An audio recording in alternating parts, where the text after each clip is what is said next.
Hello everyone, welcome to my channel. एक बार पहाड़ियों के बीच बसे एक अनोखे छोटे शहर में सैमुअल नाम का एक आदमी रहता था। वह अपनी गर्मजोशी भरी मुस्कान के लिए जाने जाता था, जिसमें दुख से भरी दिल छिपा होता था। सैमुअल ने 1 साल पहले एक दुखद दुर्घटना में अपनी पत्नी एमिली को खो दिया था और तब से उसकी दुनिया धूमिल हो गई थी। एक बरसात के समय जब सैमुअल अपनी खिड़की के पास बैठा एमिली के बारे में याद कर रहा था, उसने देखा कि एक आवारा बिल्ली का बच्चा उसके दरवाजे पर कांप रहा था। इसके भीगे हुए बाल और याचना भरी आंखें सैमुअल के दिल की धड़कनों को झकझोर रही थी। उसने इसे उठाया और अंदर ले आया और इसका नाम होप रखने का निर्णय लिया। जैसे जैसे दिन हफ्तों में बदल गया, होप की चंचल हरकतों ने धीरे धीरे सैमुअल के जीवन में खुशी का किरण वापस ला दी। लंबी अकेली रातों के दौरान बच्चों के म्याऊं म्याऊं उसे सांत्वना दी। उसे फिर से दुनिया के रंगों में संकेत दिखाई देने लगा।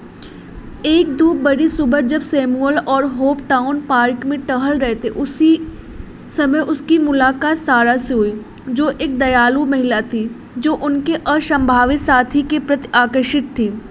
उसने सैमुअल के साथ बातचीत शुरू की और जैसे ही वे बात कर रहे थे, सैमुअल को एहसास हुआ कि सारा की हंसी एमिली की तरह लग रही थी। उसकी आंखें उसकी गर्मजोशी से चमक उठी, जिसने पहली बार उसे मोहित किया था। सैमुअल, सारा और होप के बीच एक खूबसूरत दोस्ती पनपी।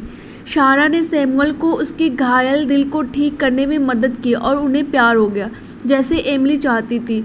होप, छोटी आवारा बिल्ली का बच्चा, अनजाने में दो टूटी हुई आत्माओं को जोड़ चुका था और सैमुअल के जीवन में खुशियां वापस लाया था।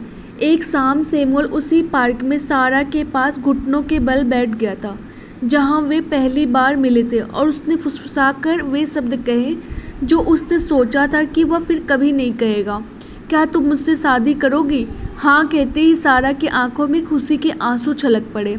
उनकी शादी एक साधारण मामला था, लेकिन यह प्यार और आशा से भरा था।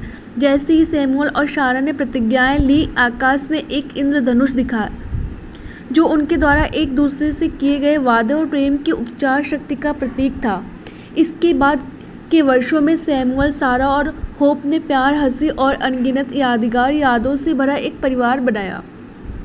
और उनके आरामदायक घर में सैमुअल और होप की एक फ्रेम युक्त तस्वीर लगी हुई थी, जो इस बात की याद दिलाती थी कि कैसे एक छोटे से भटके हुए बिल्ली के बच्चे ने एक टूटे हुए आदमी को वापस जीवन में लाया और उसे सिखाया था कि प्यार सबसे अंधेरे समय में भी खिल सकता है। Thank you for watching my video.